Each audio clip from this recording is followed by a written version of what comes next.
Hi అండి, welcome back to my channel. ఈరోజు మనము గోంగూరతోటి చికెన్ చేస్తున్నాము. ఈ గోంగూర చికెన్ వేడి వేడి అన్నంలోకి చాలా బాగుంటుంది. అందుకోసం నేను ఇక్కడ ఒక పెద్ద గోంగూర కట్టను ఈ విధంగా ఒలుచుకొని శుభ్రంగా వాష్ చేసుకొని పక్కన పెట్టుకున్నానండి. ఇప్పుడు పొయ్యి మీద ఒక కడాయి పెట్టుకొని 1 టేబుల్ స్పూన్ అంత ఆయిల్ వేసేసి ఇందులోకి ముందుగా ఒలుచుకున్న గోంగూరను అలాగే కారానికి తగినట్టు 8 నుంచి 10 పచ్చిమిర్చిని కూడా వేసేసుకొని లో ఫ్లేమ్లో వీటన్నిటిని బాగా మెత్తపడేంత వరకు కలుపుకున్నానండి.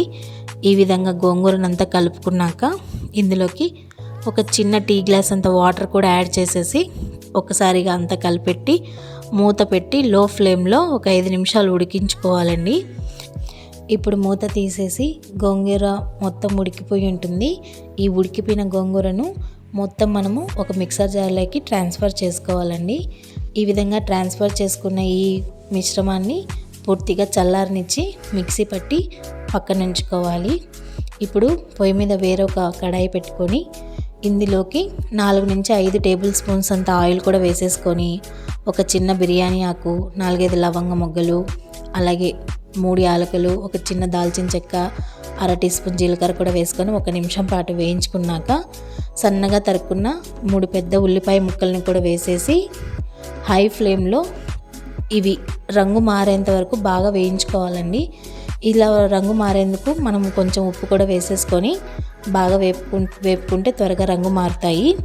ఈ విధంగా కలర్ చేంజ్ అయ్యాక ఇందులోకి 2 టీ స్పూన్స్ అంత అల్లం వెల్లుల్లి పేస్టు, అలాగే పసుపు, కొంచెం కరివేపాకు కూడా వేసుకొని ఇవి పచ్చివాసన పోయేంత వరకు ఒక 2 నిమిషాలు మీడియం ఫ్లేమ్లో బాగా వేయించుకోవాలి. ఈ విధంగా 2 నిమిషాలు వేయించుకున్నాక ఇందులోకి 2-3 ఎండుమిర్చిని సన్నగా తుంపుకొని ఈ విధంగా వేసుకొని 1 నిమిషం పాటు బాగా వేయించుకోవాలి.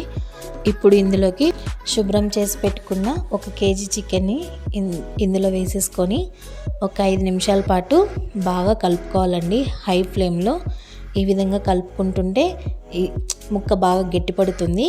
ఇలా గట్టిపడ్డాక ఒక మూత పెట్టేసి మరొక 5 నుంచి 10 నిమిషాలు బాగా కుక్ చేసుకుంటే వాటర్ రిలీజ్ అవుతాయి చికెన్లో నుంచి.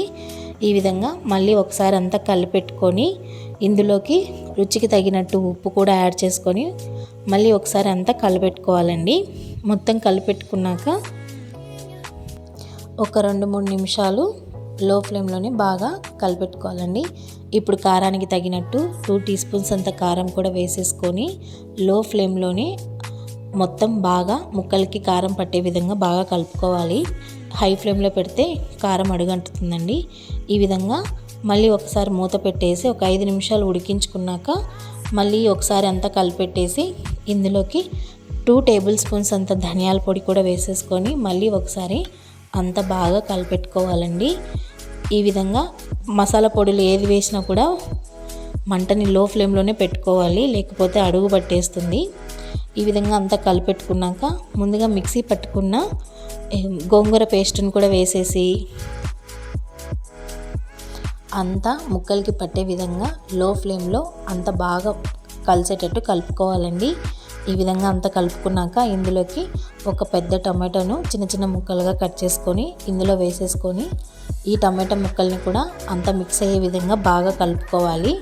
ఈ విధంగా కలుపుకున్నాక ఈ టమాటో ముక్కలు కొద్దిసేపు మెత్తపడేంత వరకు కలుపుకున్నాక ఇందులోకి 1 గ్లాస్ అంత వాటర్ కూడా యాడ్ చేసేసి అంతా మిక్స్ చేసేసి మూత పెట్టేసి ఈ చికెన్ని లో టు మీడియం ఫ్లేమ్లో ఒక 8 నుంచి 10 నిమిషాలు బాగా ఉడికించుకోవాలండి. ఇప్పుడు మొత్తం ఉడికిపోయిందా లేదని మూత తీసేసి చూసుకున్నాక అంతా కలిపెట్టుకొని ఇందులోకి 1 టీ స్పూన్ అంత గరం మసాలా, అలాగే సన్నగా చాప్ చేసుకున్న కొత్తిమీర కూడా వేసేసుకొని బాగా కలుపుకుంటే మన టేస్టీ గోంగూర చికెన్ రెడీ అవుతుందండి. ఈ గోంగూర చికెన్ వేడి వేడి అన్నంలోకి చాలా చాలా బాగుంటుంది. మీరు కూడా ఈ విధంగా నేను చెప్పిన విధంగా ఈ ప్రాసెస్లో ఒకసారి ట్రై చేసి చూడండి, మీకు కూడా చాలా బాగా కుదురుతుంది. మన ఛానల్ని సబ్స్క్రైబ్ చేసుకోకపోతే సబ్స్క్రైబ్ చేసుకోండి.